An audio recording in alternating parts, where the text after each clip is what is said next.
কলকাতার একটি ল কলেজে সরস্বতী পুজো হবে না, এটা একটা ভুল উপস্থাপনা। ওখানে কারা সরস্বতী পুজো করবে সেই নিয়ে বিবাদ চলছিল বলে হাইকোর্ট হয়েছে।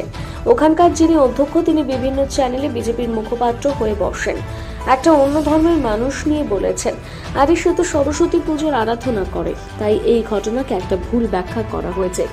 শনিবার সন্ধ্যায় হাওড়ার দাসনগর তরুণ সংঘের হীরক জয়ন্তী বর্ষের সরস্বতী পুজো উদ্বোধনী অনুষ্ঠানে উপস্থিত থেকে এই কথা বললেন বর্ষীয়ান সাংবাদিক তথা রাজনৈতিক ব্যক্তিত্ব কুণাল ঘোষ। প্রসঙ্গত, ওই ল কলেজে সরস্বতী পুজোর আয়োজন নিয়ে হাইকোর্টে কেস উঠেছিল। সেই প্রসঙ্গে এই কথাগুলো বলেন কুণাল ঘোষ। মূলত হাওড়ার দাসনগর তরুণ সংঘের সরস্বতী পুজো এবছর হীরক জয়ন্তীর বছর। অপূর্ব মণ্ডলের সজ্জায় সেজে উঠেছে এই পুজোয় দেখা মিলেছে শারদীয়ার উঁকিঝুঁকি। মূলত সমাজসেবী তথা মোহনবাগান ক্লাবের সহ সভাপতি অসিত চ্যাটার্জির উদ্যোগে এই পুজো অনুষ্ঠিত হচ্ছে।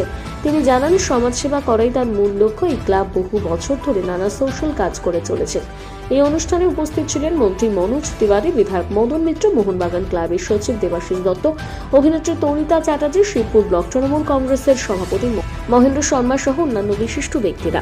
সকলে অসিত চ্যাটার্জির উদ্যোগে আয়োজিত অপূর্ব মণ্ডপ সজ্জা এবং সরস্বতী পুজোর আয়োজনের প্রশংসা করেন।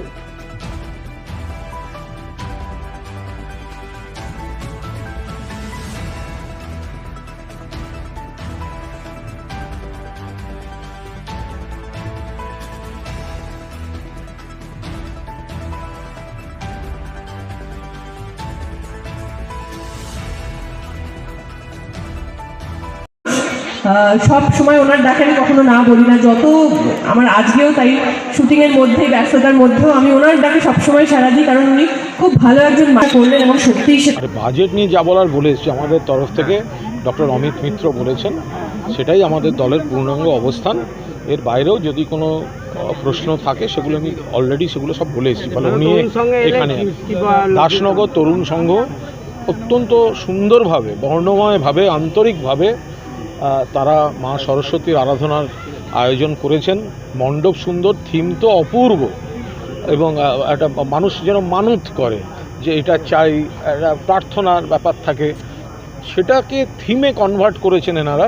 খুব ভালো কাজ করেছেন। বিশিষ্ট অতিথিরা রয়েছেন এখানে, অসিত চট্টোপাধ্যায় এবং বর্ষীয়ান মানুষ, সমাজসেবা করেন, ক্লাবদের পাশে থাকেন। মোহনবাগান ক্লাবের সহসভাপতি, এতক্ষণ মোহনবাগানের সচিব ছিলেন, গ্রাউন্ড সচিব ছিলেন, বিশিষ্ট অভিনেত্রী তরিতা রয়েছেন।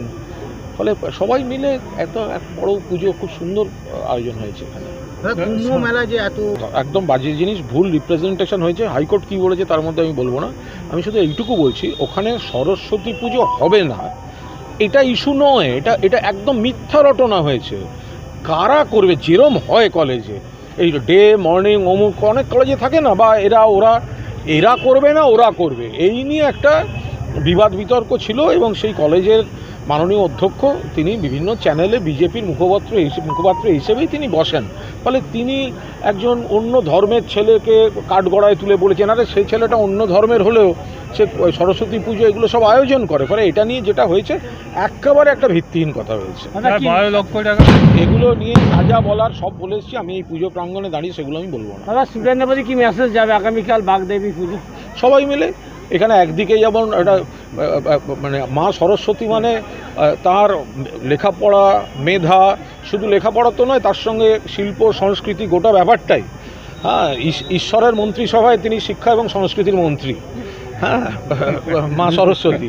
ফলে সবাই সরস্বতী পুজো স্কুলে হবে, বাড়িতে বাড়িতে হবে, কলেজে কলেজে হবে, বিভিন্ন প্রতিষ্ঠানে, ক্লাবে, আপনাদের এখানে ক্লাবে হচ্ছে। ফলে মেধা, সেটাকে আরও ধারালো করা, আরও উন্নতি, বাংলা থেকে আরও মেধা বেড়ে যাক। মানে জগৎ সভায় যেরকম শ্রেষ্ঠ আসন ভারত নেবে, তেমনি বাংলাও সেইভাবে নিক, এগুলোই সবার প্রার্থনা। Thank you. পুজোর প্রাককালে আপনি হাওড়ায় খুব ভালো। অসিতদা তো মানুষের মধ্যে কাজ করেন। অসিত চট্টোপাধ্যায় তো শুধু মোহনবাগান ক্লাবের সহসভাপতি নন, তার আরও একটা বড় ব্যাপ্তি আছে, এবং মোহনবাগান ক্লাবের সহসভাপতি, তার গুরুত্বটাও তার রয়েছে। এবং বিভিন্ন ক্লাব, বিভিন্ন সোশ্যাল ওয়ার্কের সঙ্গে অসিত চট্টোপাধ্যায় জড়িত। ফলে তিনি যে ক্লাবের সঙ্গে জড়িত তারা এত ভালো করে আয়োজন করছেন, আমন্ত্রণ করেছেন, এসে খুবই ভালো লাগছে। Thank you. অসাধারণ। এবং আমার মনে হচ্ছে আজকে সরস্বতী পুজোর আগের দিন নয়, এটা বোঝা দুর্গা পুজোর পঞ্চমীর দিন।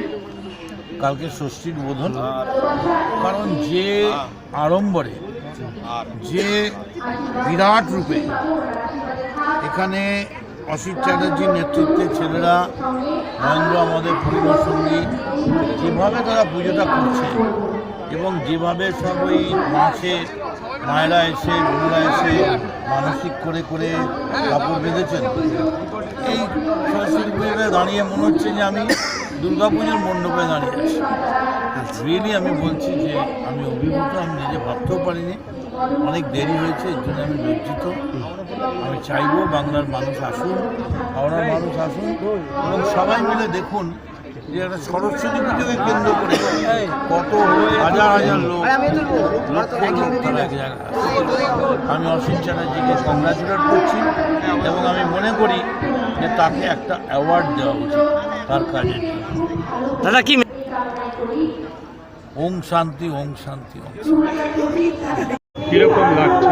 সবসময় ভালো লাগে আমার এখানে আসতে, এখানে শুধু বলে নয় সব জায়গাতেই আমার ভালো লাগে আসতে পেরে, কারণ যেটা বললাম আমি স্টেজেতে, যে এই যে মানুষের সাথে যে ইন্টারাকশন, এটা কখনোই হয় না।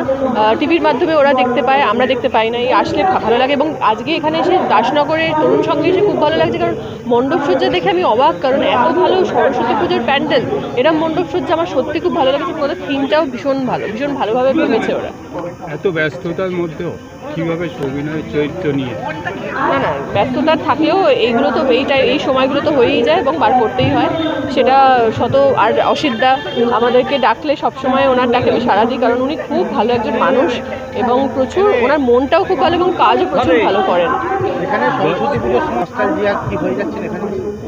শারদীয়ার উকিঝুঁকি তো বটেই, আর সরস্বতী পুজো উপলক্ষে আমাদের যে ছোটোবেলার নস্টালজিয়া, সেটা তো সবসময় কাজ করে। মানে ওই হলুদ শাড়ি পরে কলেজে বা স্কুলে ঘোরার যে নস্টালজিয়া, সেটা সবসময় কাজ করে। এখন আগামী প্রজন্ম, আমাদের পরের প্রজন্মর মধ্যে যেন সেটা থাকে, সেটাই আমরা চাইবো, বা বাবা মারা যেন সেটা রাখে। জগদ্ধাত্রী সিরিয়ালের পর হয়নি তো, জগদ্ধাত্রী চলছে তো সেখানে আর পর হওয়ার কথা নেই, এখন চলবে, এখন 2.5 বছর চলছে, আরও আগামী দিনে চলুক। পরবর্তী পদক্ষেপ আমি ছবির কাজ সামনে আছে, আমার একটা মিউজিক ভিডিও হলো, পাশাপাশি কাজ চলছেই। সরস্বতী পুজো উপলক্ষে মানে হাওড়াবাসীকে কি বার্তা দেবে? হাওড়াবাসী সবসময় আমাদের খুব কাছের, এবং হাওড়াবাসীকে বলবো যে সরস্বতী পুজো দিয়ে আমাদের পুজো শুরু হলো, সারা বছর যেন আমাদের এমনিই বাঙালিদের 12 মাসে 13 পার্বণ, এবং সারা বছর যেন এভাবেই খুব সুন্দরভাবে কাটে। আর আগামী বছর, মানে এই আসছে বছর যেন খুব খুব ভালো কাটে সবার। Thank you. Thank you.